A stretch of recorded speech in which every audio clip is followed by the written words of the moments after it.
Salut à tous, c'est Livio donc pour une nouvelle vidéo. Alors donc je vais vous parler du match de foot de ce soir entre la Roma et le Shakhtar Donetsk. Alors un match curieux déjà et peut-être un match piégeux. Bon, c'était pas pour faire uniquement une rime, mais ça peut être compliqué pour nos amis romains.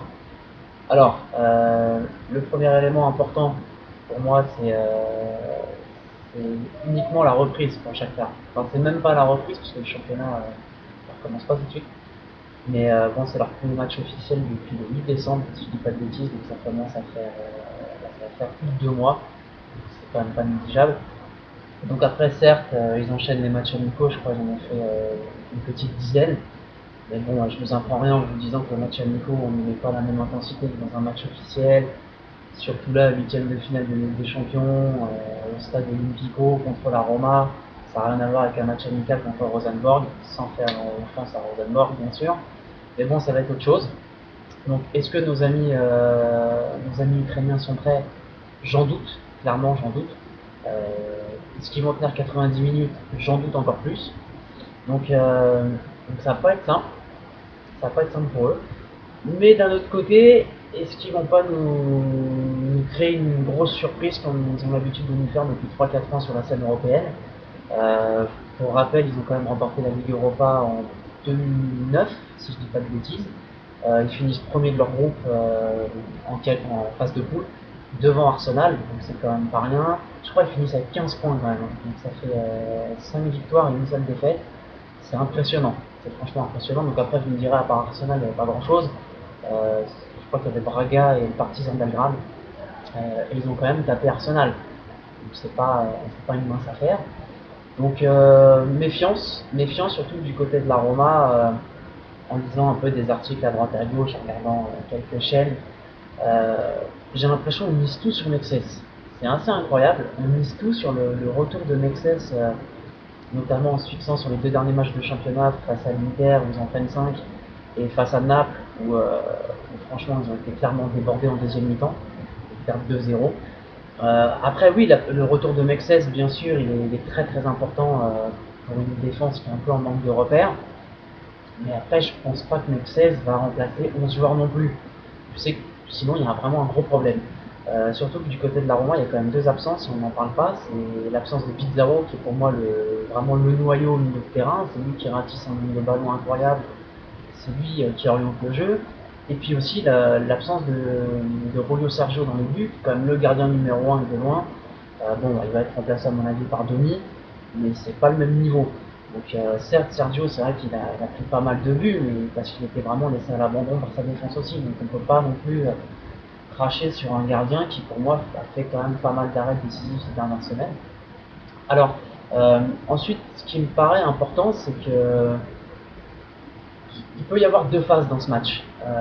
Clairement, c'est en début de match, si la Roma arrive vraiment à imprégner un tempo d'enfer dès le début, ça risque d'être dur pour le Shakhtar vu qu'il manque de repères, il manque d'intensité.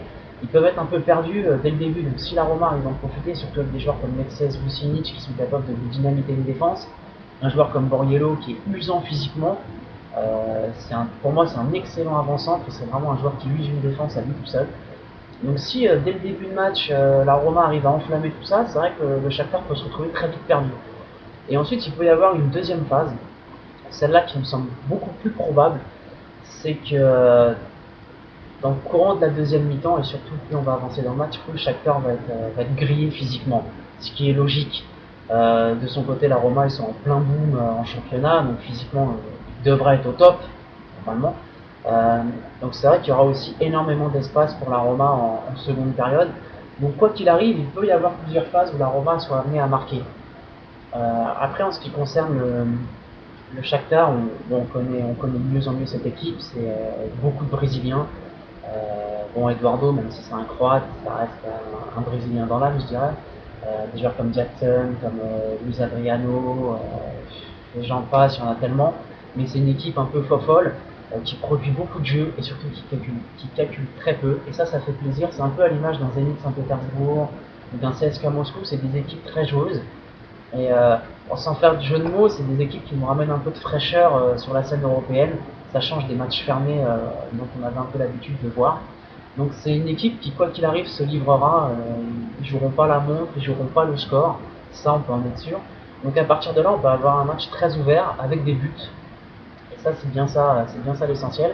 Surtout qu'il y a des surprises. On a vu hier avec Tottenham, avec Valence, ça reste quand même une demi-surprise, un nul à la maison contre Schalke. Donc on peut avoir un match très ouvert avec plusieurs phases dans le match. Mais c'est pour ça que quand je vois la cote de la Roma à 1,80, donc vous me direz, elle bouge énormément cette cote. Mais je veux la Roma en sec, pourtant je suis un supporter romaniste, mais ça me paraît quand même osé. Le joueur nul remboursé, ça vaut clairement pas le coup, la cote est quand même très basse aux alentours d'un franc. Par contre, jouer les deux équipes marques, ça me paraît très tentant, avec une cote, alors ce matin elle était à 1,58, hier elle était à 1,65, avant-hier à 1,45, donc ça oscille énormément, donc après ça vous de prendre la meilleure cote, je dirais, en fonction de votre groupe aussi. Mais ça me paraît, je pense, enfin, le mieux adapté du moins. On devrait avoir des buts, on devrait avoir deux équipes qui se livrent. Et si je peux donner un petit conseil aux Romains, ça serait de se mettre à l'abri dès le match aller, parce que le match retour là-bas va vraiment pas être simple. Donc, euh, donc on devra avoir un match animé avec des buts. Voilà. Donc mon pronostic, ce sera les deux équipes marques, avec une cote qui varie aux alentours d'1,55, 1,60. Voilà, donc sur ce, je vous souhaite une bonne journée à tous, puis comme d'habitude, bon pari, et n'oubliez pas ce soir le Arsenal Barcelone.